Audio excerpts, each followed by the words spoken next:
ലോക അത്ലറ്റിക് ചാമ്പ്യൻഷിപ്പിന് ഇന്നിപ്പോൾ ടോക്കിയോയിൽ ആവേശത്തുടക്കമാണ്. ഇന്ത്യൻ പ്രതീക്ഷയെ നീരജ് ചോപ്ര അടക്കം 19 അംഗ സംഘമുണ്ട്. ചരിത്ര മെഡൽ ലക്ഷ്യമിട്ട് മലയാളി താരങ്ങളായ എം ശ്രീശങ്കറും അബ്ദുള്ള അബൂബക്കറും ഒക്കെയും സംഘത്തിലുണ്ട്. ജോയ്മോൻ ജോസാണ് സ്പോർട്സ് ഡെസ്കിൽ നിന്ന് നമുക്കൊപ്പം ഈ വാർത്തയുടെ വിശദാംശങ്ങളുമായി ചേരുന്നത്. ജോയ്മോനെ, ഗുഡ് മോർണിംഗ്.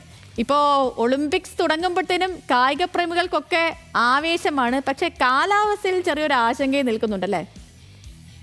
തീർച്ചയായും സേതു, അതായത് ലോക അത്ലറ്റിക് ചാമ്പ്യൻഷിപ്പിന് ഇപ്പോൾ ഇന്ന് തുടക്കമായിരിക്കുകയാണ്. എങ്കിൽ തന്നെയായാലും അധികം ആവേശകരമായ പോരാട്ടങ്ങൾ ഇനി ഈ ടോക്കിയോയിൽ നടക്കുമെങ്കിലും അവിടുത്തെ കാലാവസ്ഥ ചെറിയ മോശം പ്രതികൂലമായി ആയിരിക്കുന്നതുകൊണ്ട് തന്നെ ഇതിന് തിരിച്ചടിയാവുമെന്നൊരു വിലയിരുത്തൽ അല്ലെങ്കിൽ ആശങ്ക കൂടി ഈ സാഹചര്യത്തിലുണ്ട്. എങ്കിൽ തന്നെയായാലും ഈ അത്ലറ്റിക് ചാമ്പ്യൻഷിപ്പിൽ ഇക്കുറി ഇന്ത്യ ഇറങ്ങുന്നത് 19 അംഗ സംഘവുമായിട്ടാണ്. അതിൽ തന്നെ 14 പുരുഷ താരങ്ങളും 5 വനിതാ താരങ്ങളും ഉൾപ്പെടുന്നു. ഇതിൽ തന്നെയായാലും ഈ ഇന്നത്തെ മത്സരത്തിൽ, അതായത് ഇന്ന് 35 കിലോമീറ്റർ റേസ് വാക്കിൽ തന്നെയായാലും പുരുഷ വിഭാഗത്തിലും വനിതാ വിഭാഗത്തിലും ഇന്ത്യൻ മത്സരങ്ങൾ പൂർത്തിയായിരുന്നു. അതിൽ തന്നെയായാലും ഇന്ത്യയുടെ താരങ്ങളായ പ്രിയങ്ക ഗോസ്വാമി വനിതാ വിഭാഗത്തിൽ 25-ാം സ്ഥാനത്തും അതുപോലെ തന്നെ പുരുഷന്മാരിൽ സന്ദീപ് കുമാർ 23-ാം സ്ഥാനത്ത് ഫിനിഷ് ചെയ്തു. അതായത് വളരെ അവരുടെ തന്നെ വ്യക്തിഗത ഇനത്തിൽ ഒരു മികച്ച സ്കോർ അല്ലെങ്കിൽ മികച്ച സമയം കണ്ടെത്താനാവാത്തത് ഇവർക്ക് തിരിച്ചടിയായിരുന്നു. എങ്കിൽ തന്നെയായാലും ഈ അത്ലറ്റിക്സ് അല്ലെങ്കിൽ റേസ് വാക്കിംഗ് ഇനത്തിൽ ഒരു മികച്ച പ്രകടനമാണ് ഈ രണ്ട് താരങ്ങളും കാഴ്ചവെച്ചത്.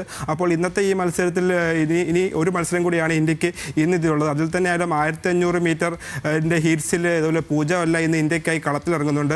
അപ്പോൾ ആ മത്സരത്തിൽ ഏറെ ആകാംക്ഷയോടെയാണ് ആരാധകർ കാത്തിരിക്കുന്നത്, നോക്കിയിരിക്കുന്നത്.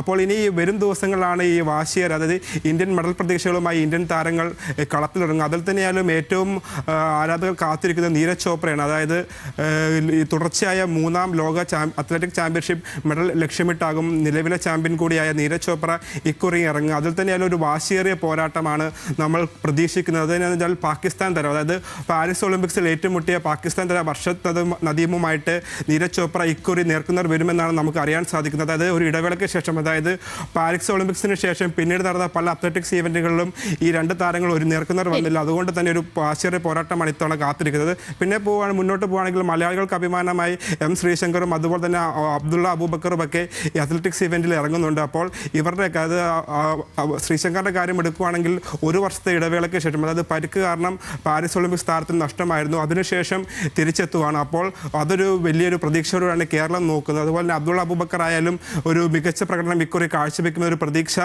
നമുക്കുണ്ട്. അപ്പോൾ ഇന്ത്യയെ സംബന്ധിച്ചിടത്തോളം ഒരു ചരിത്ര മെഡൽ, അല്ലെങ്കിൽ മലയാളികളെ സംബന്ധിച്ച് കേരളത്തിനായി ഒരു മികച്ച പ്രകടനം നടത്തിയ ഒരു ചരിത്ര മെഡൽ നേടാൻ ഈ താരങ്ങൾക്കാകുമെന്നൊരു പ്രതീക്ഷ കൂടി ഇക്കുറി ഉണ്ട്. അങ്ങനെ തന്നെ സംഭവിക്കട്ടെ. ചരിത്ര മെഡൽ നേട്ടവുമായി ആ ടീം തിരികെ സന്തോഷത്തോടെ മടങ്ങി വരട്ടെ. അങ്ങനെ ലോക അത്ലറ്റിക് ചാമ്പ്യൻഷിപ്പിന് ടോക്കിയോയിൽ ആവേശത്തുടക്കം വരാൻ പോവുകയാണ്. ജോയിമോനാണ് വിവരങ്ങളൊക്കെ നൽകിയത്.